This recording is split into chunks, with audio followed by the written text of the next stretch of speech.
हम राजा नल और दमयंती का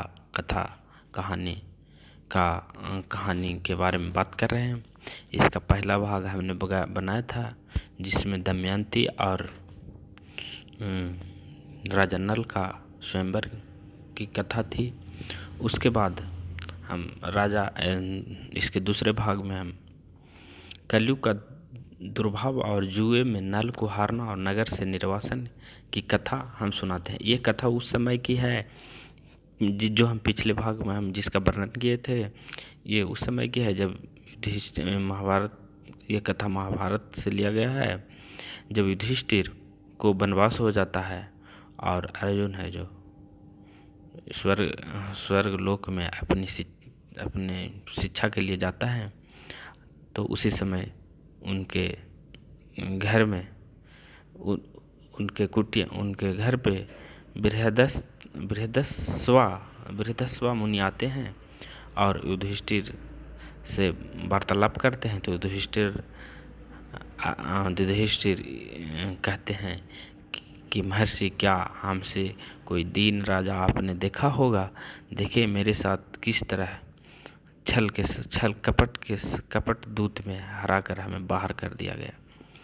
तो उसी के जवाब में राजा महर्षि बृहदस्वा कहते हैं, एक कहानी सुनाते हैं राजा नल का, और बोलते हैं कि नहीं राजन, आपसे भी वो दुखी राजा को हम जानते हैं। उसी का कथा का दूसरा भाग हम आपको सुनाने जा रहे हैं, जिसमें महर्षि कहते हैं युधिष्ठिर से, जिस समय दमयंती के स्वयंवर से लौटकर इंद्र आदि लोकपाल अपने अपने लोकों में जा रहे थे, उस समय उनके मार्ग में ही कलयुग और द्वापर से भेंट हो गई। इंद्र ने पूछा, क्यों कलयुग, कहाँ जा रहे हो? कलयुग ने कहा, हम दमयंती के स्वयंवर में उससे विवाह करने के लिए जा रहा हूँ। इंद्र ने हंसकर कहा, अजी, वह स्वयंवर तो कभी का पूरा हो गया। दमयंती ने राजा नल को वरण कर लिया, हम लोग ताकते ही रह गए। कलयुग ने क्रोध में भरकर कहा, ओह, तब तो बड़ा अनर्थ हुआ। उसने देवताओं की उपेक्षा करके मनुष्यों को अपनाया, इसीलिए उसको दंड देना चाहिए। देवताओं ने कहा, दमयंती ने हमारी आज्ञा प्राप्त करके नल को वरण किया है। वास्तव में नल सर्वगुण संपन्न और उसके योग्य है। वे समस्त धर्मों के मर्मज्ञ और सदाचारी हैं। उन्होंने इतिहास, पुराणों के सहित वेदों का अध्ययन किया है। वे धर्मानुसार यज्ञ में देवताओं को तृप्त करते हैं, कभी किसी को सताते नहीं हैं। सत्यनिष्ठ और दृढ़ निश्चयी हैं। उनकी चतुरता, धैर्य, ज्ञान, तपस्या, पवित्रता, दम और सम लोकपालों के समान है। उनको शाप देना तो नरक की धधकती आग में गिरना है। यह कहकर देवता लोग चले गए। अब कलयुग ने द्वापर से कहा, भाई, मैं अपने क्रोध को शांत नहीं कर सकता, इसीलिए मैं नल के शरीर में निवास करूंगा। मैं उसे राज्य च्युत कर दूंगा, तब वह दमयंती के साथ नहीं रह सकेगा। इसीलिए तुम भी जुए के पासों में प्रवेश करके मेरी सहायता करना। द्वापर ने उसकी बात स्वीकार कर ली। द्वापर और कलयुग दोनों ही नल की राजधानी में आबा से 12 वर्ष तक वे इस बात की प्रतीक्षा में रहे कि नल में कोई दोष दिख जाए। एक दिन राजा नल संध्या के समय लघुशंका से निवृत्त होकर पैर धोए बिना ही आचमन करके संध्या वंदना करने बैठ गए।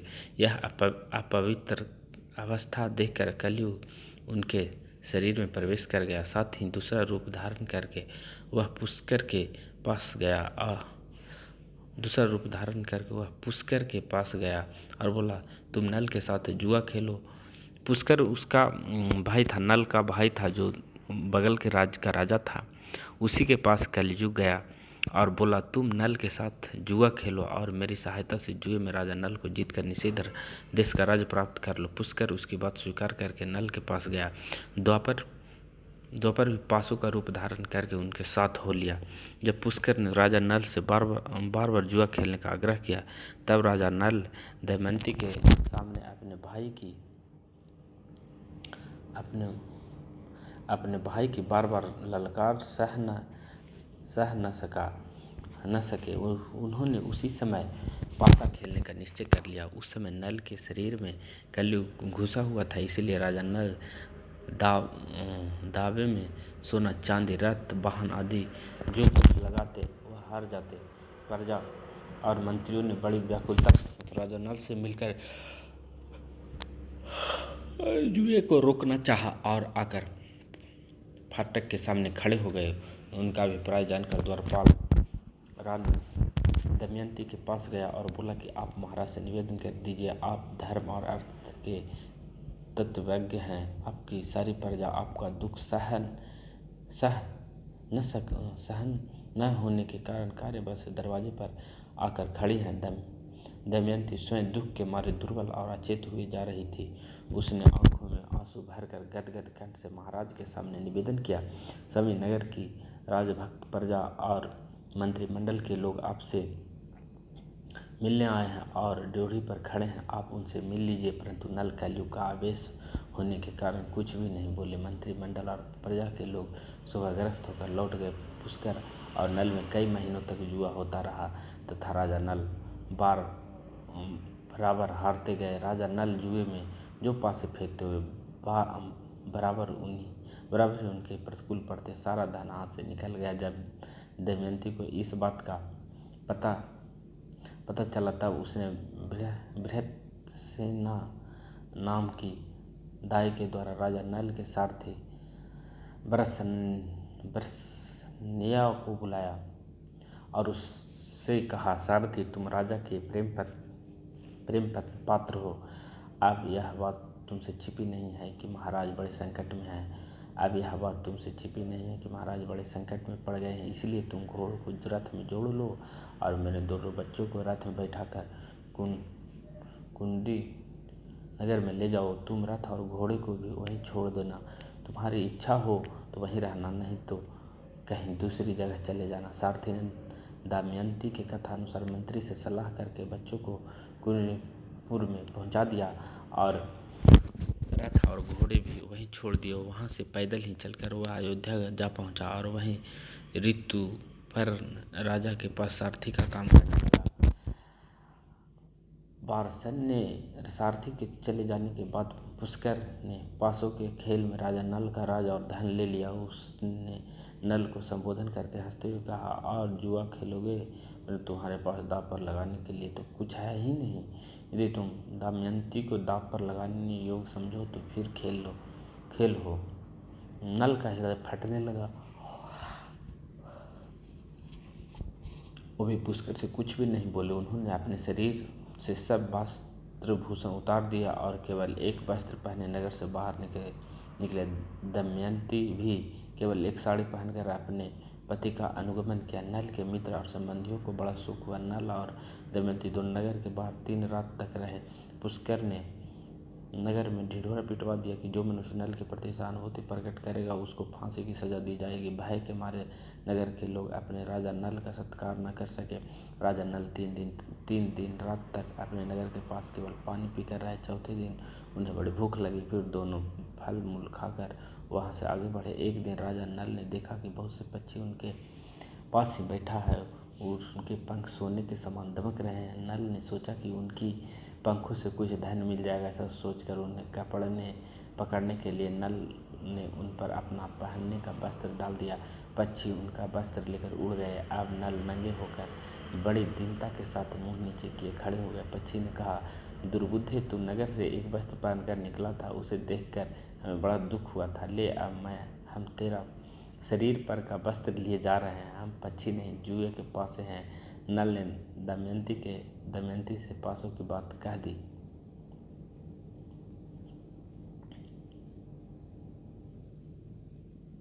इसके बाद नल ने कहा, प्रिय, तुम देख रही हो यहाँ बहुत से मार्ग हैं। एक अवंती की ओर जाता है, दूसरा ऋक्षवान पर्वत होकर दक्षिण देश को जाता है, सामने विंध्याचल पर्वत है। यह पयोसनी नदी समुद्र में मिल जाती है। ये महर्षि के आश्रम है। सामने का रास्ता विदर्भ देश को जाता है। यह कौशल देश का मार्ग है। इस प्रकार राजा नल दुख और शोक से भरकर बड़ी सावधानी के साथ दमयंती को भिन्न भिन्न मार्ग और बतलाने लगे। दमयंती आंखों में आंसू भर गई है और वह गद्य स्वर से कहने लगी, स्वामी, आप क्या सोच रहे हैं? मेरा शरीर फट रहा है, कलेजों में कांटे गड़ रहे हैं। आपका राज गया है, धन गया है, शरीर पर वस्त्र नहीं रहा, थके मांदे तो भूखे प्यासे हैं। क्या मैं आपको इस निर्जन वन में छोड़कर अकेली कहीं जा सकती हूँ? मैं आपके साथ रहकर आपके दूर करूँगी। दुख के अवसरों पर पत्नी पुरुष के लिए औषध है। वह धैर्य देकर पति के दुख को कम करती है। यह बात वैद्य भी स्वीकार करते हैं। नल ने कहा, प्रिय, तुम्हारा कहना ठीक है। पत्नी मित्र है, पत्नी औषध है, परंतु मैं तो तुम्हारा त्याग करना नहीं चाहता। तुम ऐसा संदेह क्यों कर रही हो? दमयंती बोली, आप मुझे छोड़ना नहीं चाहते, परंतु विदर्भ का देश का मार्ग क्यों बतला रहे हैं? मुझे निश्चय है कि आप मेरा त्याग नहीं करेंगे। फिर भी इस समय आपका मन उल्टा हो गया है, इसलिए ऐसी शंका करती हूँ। आपके मार्ग बताने से मेरा मन दुखता है। यदि आप मुझे मेरे पिता या किसी संबंधी के घर भेजना चाहते हो तो ठीक है, हम दोनों साथ चलें। मेरे पिता आपका सत्कार करेंगे, आप वहीं सुख से रहिएगा। नल ने कहा, प्रिय, तुम्हारे पिता राजा हैं और मैं भी कभी राजा था। इस समय मैं संकट में पड़कर उनके पास नहीं जाऊंगा। राजा नल दमयंती को समझाने लगे। तदंतर दोनों एक ही वस्त्र से शरीर ढक वन में इधर उधर घूमते रहे। भूख प्यास से व्याकुल होकर दोनों एक धर्मशाला आए और ठहर गए। इसी के साथ ये नल दमयंती का कथा का भाग दूसरा समाप्त हुआ। और यदि मेरा वीडियो आपको पसंद आए तो लाइक और शेयर ज़रूर करें और सब्सक्राइब बटन दबाना न भूलें। इसी के साथ नमस्कार। हम अगले भाग में मिलते हैं। राजा नल और दमयंती की कहानी बहुत ही रोचक और ज्ञानवर्धक है, इसलिए ध्यान से सुने। मैं आपके लिए ये वीडियो बना रहा हूँ।